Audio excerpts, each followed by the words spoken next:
Today I'm at a very interesting place. I'm at Bombay Sweet Shop. Bombay Sweet Shop is a new age mithai brand in Bombay. It comes from the house of Bombay Canteen O Pedro and Papa's. It is one of my favorite mithai shops and I want you to discover Bombay Sweet Shop along with me, and I'm in conversation with Sameer, founder of Bombay Sweet Shop.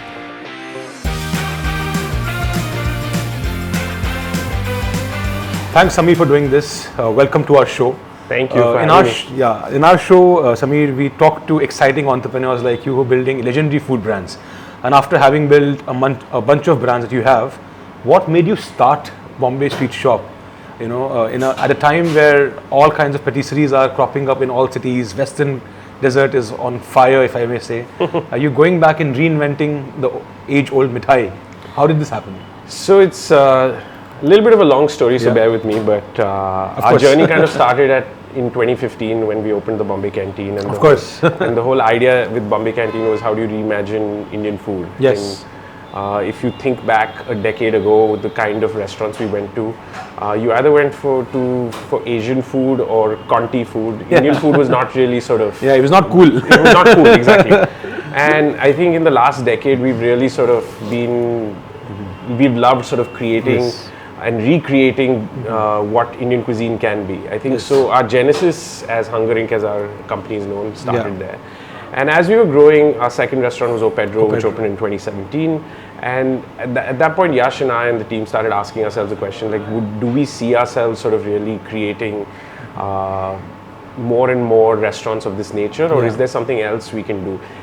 But the thought behind recreating Indian traditions, Indian culinary traditions, was very much rooted in our psyche at that point. And what ended up happening at that point was Yash was actually traveling to New York. He was going via Paris, going via Istanbul. And what was interesting was he'd never been to either of these countries, but he kept picking up food items at the airport which he would like feel that he'd visited the country. And that kind of sparked the idea that why not do something like that for Indian cuisine. And at that point, we looked at condiments, we looked at sauces, we looked at a whole bunch of other things. But eventually, I think during his trip to via Istanbul airport, he was seeing what was happening to baklava and Turkish delight. And that kind of sparked the idea that just the way Indian food was a white sort of white canvas back in the day, Indian sweets represented that same sort of area, so to speak. And that kind of sort of set us off in that journey because it was very much in our sort of area of expertise to be able to sort of look at traditions and reimagine them. It set us off on a journey of almost 2 years of traveling the length and breadth of India. Wow, must have been exciting. It was really exciting, and more importantly, so at that point, Chef Floyd Cardoz, who was our third co-founder, was there. He would always say, unless you don't take time to understand tradition, you can't innovate. So Chef Girish came on board at that point in 2018, I remember. We spent 2 years traveling to all parts of India to see how is mithai created, how are Indian sweets created. And today now you sit in a reimagined version of an Indian mithai shop. And that's where we are at. And so reinventing mithai was a journey for you, but Bombay Sweet Shop also seems like an ode to Bombay, the city that you live in. So how are these two things merging, Bombay and sweets from all over the country? For us, I think Bombay has always represented this melting pot, as a city. I'm originally from Lucknow in Delhi. Oh, wow. Yash is from Pune. Chef Girish is from Manipal. Floyd was from Bombay, but it was always a melting pot, right? And to us, Bombay is where things come to get recreated. So, which is why, our love for recreation and the why we love the city as well. There's always something exciting, and the energy to the city has been always amazing, which we love to draw inspiration from. So you mentioned, Turkish delight, baklavas, and all kinds of food available at different airports, And I also noticed that the packaging that you're creating is almost very souvenirs, So do you have that in mind where you end up doing, gifting as a very, very big thing? Also, not only for gifting within the customers of the city, but also tourists picking it up and taking it back to their countries. Absolutely. That was the original thought, that imagine that we would exist at airports across India and people would be able to pick us up. But the packaging was something we spent a lot of time thinking about, because at the end of the day, unlike a restaurant where the food is cooked 100 meters from you, then brought to you and eaten, the true sort of delight here and the magic here happens when someone opens the bag or opens the box. And I think we got some really good advice at that time when we were opening, that focusing on color, focusing on the vibrancy, and we worked with some amazing design partners in the form of Please See Nice. to really create the range that you see around us. Yeah, beautiful. Looks beautiful. And the idea really is that it can become something that Yeah. is a great gift, which is a massive part of what people use us for, but Yes. also when you take it home and you want to enjoy that sort of indulgence, it's there for you as well. Brilliant. And what are your top sellers? Like talk about the products. I see a bunch of very interesting products in the store. Talk us through the product range. So, chocolate barks. Yeah. So everything has a genesis in Indian mithai. Right? Yeah. Chocolate barks too? Chocolate barks too. So the middle layer, which mimics butterscotch, is actually inspired by Sohan halwa. Ah, interesting. And it's coated with dark chocolate, a little bit of sea salt, and roasted almonds. We can't make enough of that. Yeah. We just recently launched what we call Indie Bites, which is actually an amazing version of Kaju Katli, as we call it, but Wow. it's got a 55% dark chocolate ganache on top, and it basically is a small bite of heaven, in my opinion, where you get sort of the richness of both the chocolate and the kaju Yeah. sort of meeting each other, and it's a great sort of bite to have together. And of course, we have a whole range of other products which are like the gulab jamun churros or the rasmalai fruit custards that we do. We do a bunch of fresh products, and of Yeah. course, what is a mithai shop without namkeen? Yeah. So you can have piri piri sort of. So also marrying some Western flavors. Western flavor. See, the thing about our guests and consumers today is that they want something that's relevant to them today. Yeah. That's our journey since Bombay Canteen. Like, how do you make traditions relevant and sort of make them our own Yeah. as of today's day and age? And I think that's been the beauty of each one of the things that we've created, Yeah. including Bombay Sweet Shop, where people truly get to see how they can eat what was traditional, but in a way that they enjoy it today. Yeah, and I noticed that now if I may call it, like becoming a house of brands, right? It is. And what started as Bombay Canteen and O Pedro and Papa's now is we have Yeah. Bombay Sweet Shop. So, did you always imagine it to be a multi-brand setup? Like, how did you end up being a food entrepreneur, you and Yash? Both of us have slightly different journeys. I think I grew up in a home obsessed with food, so very much sort of went down that path, although sort of veered towards banking for a few years Wow. and then realized the folly of my ways. Yash actually came through a very traditional sort of hotel management sort of Interesting. path, and both of us were classmates at Cornell. That's how we met. And Wow. we joke around as the two desi kids that someday we'll go back and do something. Did you try your hand at food in US? Like any entrepreneurship journey with Not food in US? entrepreneurship, but I worked with some amazing. Floyd was my boss there, and he interesting. helped open. So him along in a company called Union Square Hospitality Yeah. Group, which also runs Shake Shack, Yeah. helped open a restaurant in New York Nice. back in 2012, and that truly was an eye-opening experience Yeah, for me yeah. personally. So, and I think like Yash moved to Singapore at that time after Cornell, Yeah. and both of us were able to bring a combined set of experiences along with Floyd's deep Yeah. experience around food Yeah. to set up what we have today. Yeah. And from a multi-brand journey point of view, like what made you create different formats? I think at each stage, being curious about what's happening around us. Yeah. I think it's very easy to say that, yeah, you open one brand, now like take it 10 kilometers away and open another Yeah. one, right? But to us, like we're always curious about the behavior we see Yeah. around us. Like Bombay Canteen, O Pedro are high on service, high on experience, and Yeah. just because you take them a few kilometers away doesn't mean that it's got the Yeah. same variables attached to it. Eventually scale, and eventually we are ambitious and we wanted to do many things, and eventually scale is a function of process, and the reason for sort of veering towards the idea of products was that we could really control the consistency Yes, as exactly. well as the experience someone would have because we're producing it centrally. Yes, so yes. today you're sitting in our Bandra store, which is a reimagined version of a mithai shop. Yes, yes. And here all the products you see are centrally made, and obviously some are freshly made here as well. It's a mix of both Yeah. those. The biggest challenge for us is how do we keep creating these in a way that no preservatives are used. It's a Absolutely. fresh experience for everyone. So all your products have no preservatives? No preservatives. That's interesting. And which makes it challenging as well from Yes. a supply chain Yeah, perspective, very right? tough. So, and it doesn't help that everything has to be kept at different temperatures, Yes. etc. So it's been an interesting challenge to try to figure that out over the last 4 years over here. Got it. And how was pandemic for you, like for the business? Was it tough, or did you embrace new channels like online or something? I think the start of the pandemic was obviously terrible. We lost Floyd very early on during that Yeah. process. And Bombay Sweet Shop had just opened. And I think we started picking up the pieces early in 2020, and the way we look at it is Bombay Sweet Shop hadn't at least launched. It literally launched 15 days before the pandemic hit in full force. It turned into be a silver lining for us because mithai and sweets and namkeens was something people always enjoyed at home. Yes.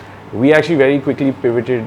We quickly opened a Shopify website and we were off to the races in July 2020. Wow, nice. And today, like, we ship all over the country. We have multiple dark stores across Bombay and slowly growing. We are opening more stores like the one we are sitting on. Yeah. And so it's been a really interesting journey where I think, like you rightly said, we embraced the digital era at that point. But now continuing to be curious about the way behavior is changing now 4 years later as well, right? Like, it's not the same way people are consuming, especially in food. Yes. And so how do you constantly keep up with that and build a playbook that will actually continue being sustainable is sort of the problem. And are there any cuisines or formats that you're, new cuisines, new formats that you're thinking of? Right now we just opened Papa's about 3 months ago, which Talk to us about Papa's. What Papa's is actually Chef Hussein's playground is the way I call it. Like it's again, so I'll tell you a little bit both about Papa's and Veronica's and how it came about. So it's not too far from where we are sitting. It's in 80-year-old historic bakery which we got an opportunity to take over. And ever since Chef Floyd passed, we really wanted to celebrate his memory, his love for bread, his love for fine dining. So if you go there, in the ground floor is Veronica's, which is a reimagined version of a New York deli but in Bandra. So you get sandwiches, coffee, it's a wine bar by night. And on top it's a 12-seat sort of chef's counter, which truly has no rules. And the no rules means Hussein's cooking whatever he feels like, and you are beholden to him for those 3-4 hours that you come. Like I always say, food is the new music. You come to be entertained now. Yes.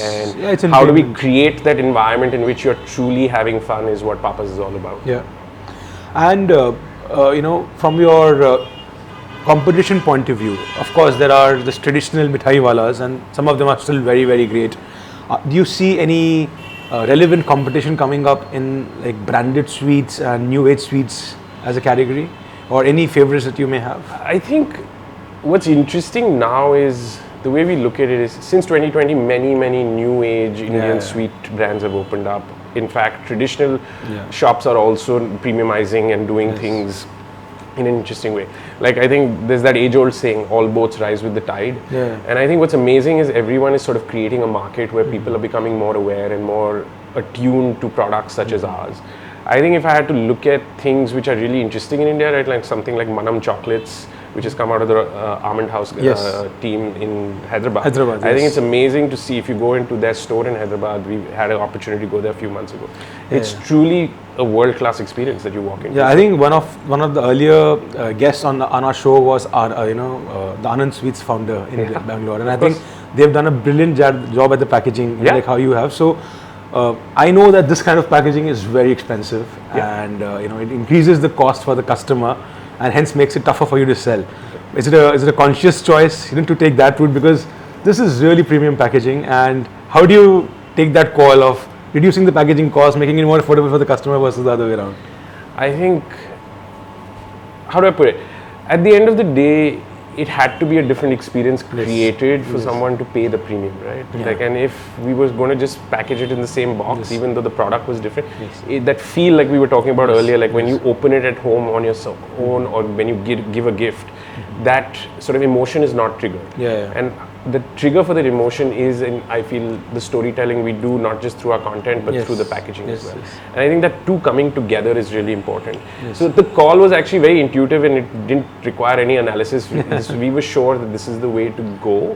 And what we've gotten better at over a period of time is, as we've scaled, has gotten more efficient at the way we do it. We work with some amazing partners who produce the packaging for us. So I think it's a learning curve, and we've learned how to get better at it over a period of time. Yeah, I think one anecdote which the founder of Anand shared with me was that probably mithai is one category where even after it's been half consumed, it continues to be in the same box at the houses. And even when the guests come, you sometimes serve it in no other food category you use the restaurant's packaging, but mithai continues to be that. Exactly. So it very well may look better than other packaging. Exactly, and I think it's also now in the digital world, how else do you also stand out, right? Because like for almost 2 years, 2021, 22, we were only available on our website. Like people were barely coming into Yeah. stores at that point.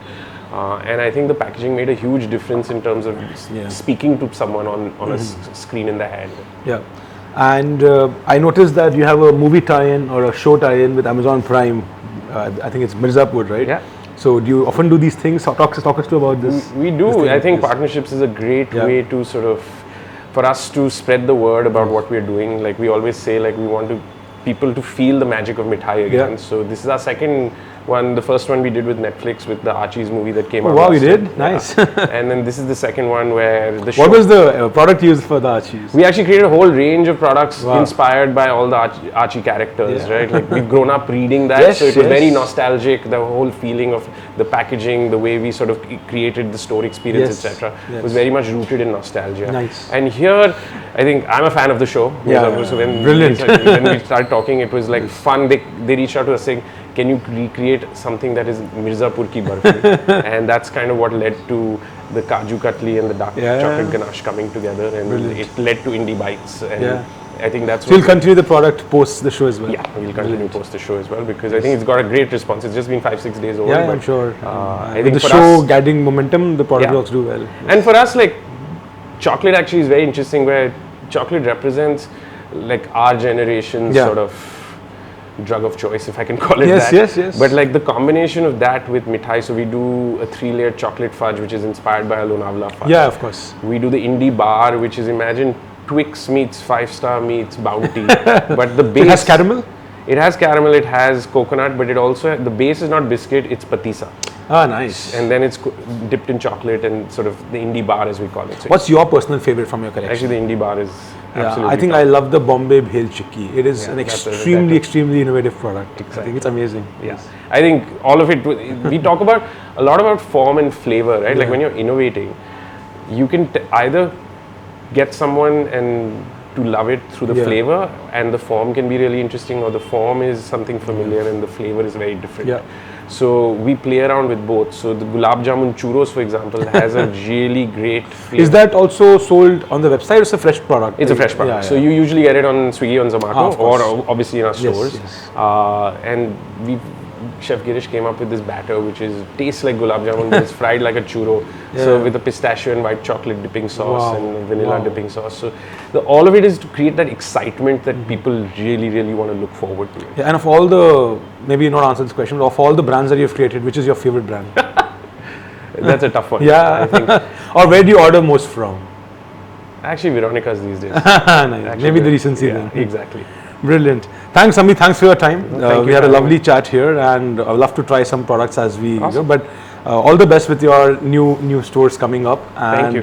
I think this new partnership looks very, very interesting. I am a fan of the show, and I'll definitely try this new barfi. Awesome. Thanks. All the best. Thank you so much. Thank you. Thank you. All the best. Thank you.